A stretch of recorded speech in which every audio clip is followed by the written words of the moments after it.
তুই কিন্তু তোর বউয়ের মাথাটা খাচ্ছিস, জানিস তো বুড়ো। মা, আমি আইনের কথা বলছি। কোজাগরি এ বাড়িতে থাকলে ওকে যে কাজ করতেই হবে তার তো কোনো মানে নেই। ওর যদি সংসারের প্রতি কোনো ফিলিং থাকতো, জেনুইন ফিলিং যতদিন ছিল ততদিন কাজ করেছে, নিজে থেকেই কাজ করেছে।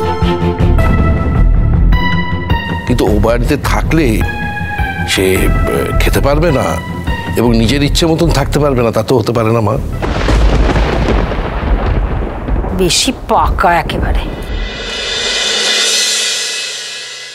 বাহ, আমি এই যে রিচুয়ালের সময় অঙ্গীকারটা নিলাম, ভালো লাগলো না তো তোমার? আচ্ছা তুমি আমাকে একটা কথা বলো তো, আমি কেন ভাত কাপড়ের দায়িত্ব নিতে পারবো না? মানে শুধু তোমার ছেলেকেই দায়িত্বটা কেন নিতে হবে? আমি কি আকাট মূর্খ নাকি? আমি লেখাপড়া জানি না, চাকরি বাকরি করতে পারবো না, এই তো আমি কারোর দায়িত্ব নিতে পারবো না। আচ্ছা ধরো তোমার ছেলের একটা সময় কোনো চাকরি হয়তো নেই, কিন্তু আমার আছে, তখন কি আমি বলবো আমি নিজের পয়সায় খাবো না?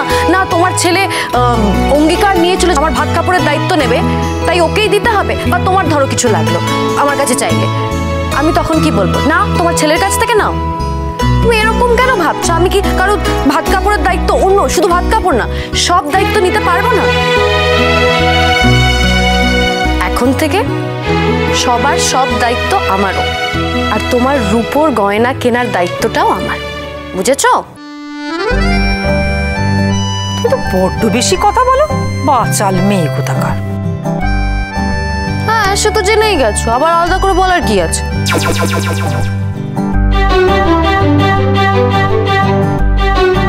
তোমার বউ তো খুব ভালো হয়েছে, মনটা একেবারে সোনার মতো। এই তো একদম ভালো করে আমার শাশুড়ির কানে কাছেটা বলো তো। এসেছে সূর্য কি মেরেছে মেঘলা আকাশে। মা বলছি, ভাত কাপড়ের অনুষ্ঠান তো হয়ে গেছে?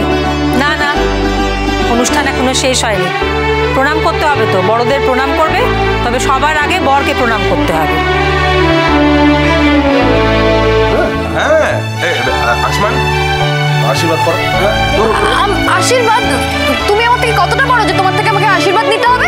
মানে যথেষ্ট বড় হয়েছি আমি, প্রণাম নেওয়ার মতো বড় তো হয়েছি। কি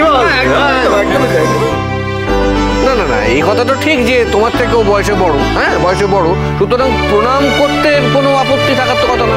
করো। ঠিক ঠিক ঠিক ঠিক ঠিক। খুব প্রণাম নেওয়ার শখ না তোমার? এতদিন যে মাথা উঁচু করে গলা বাজিয়ে কথা বলে এসেছো, হ্যাঁ, আজকে তো রেড লেটার ডে, আজকে তো আমি ছাড়বো না, প্রণাম করো। ঠিক আছে, শুধু আজকের দিনের জন্য, আর জীবনে কোনোদিন করব না। এই একটা দিনই সই। মনে রাখি একদিন কিন্তু। এবার কথা বন্ধ করো, কথা বন্ধ করে প্রণামটা করো। দেখছো তো পাড়ার লোকে বুঝে যাচ্ছে যে তুমি কি রকম। হ্যাঁ, আমি তো চাই জানুক তুমি যেরকম আমাকে চিনে গেছো, তোমার কত সুবিধা হচ্ছে বলো, এবার পাড়ার লোকেদেরও সুবিধা হবে।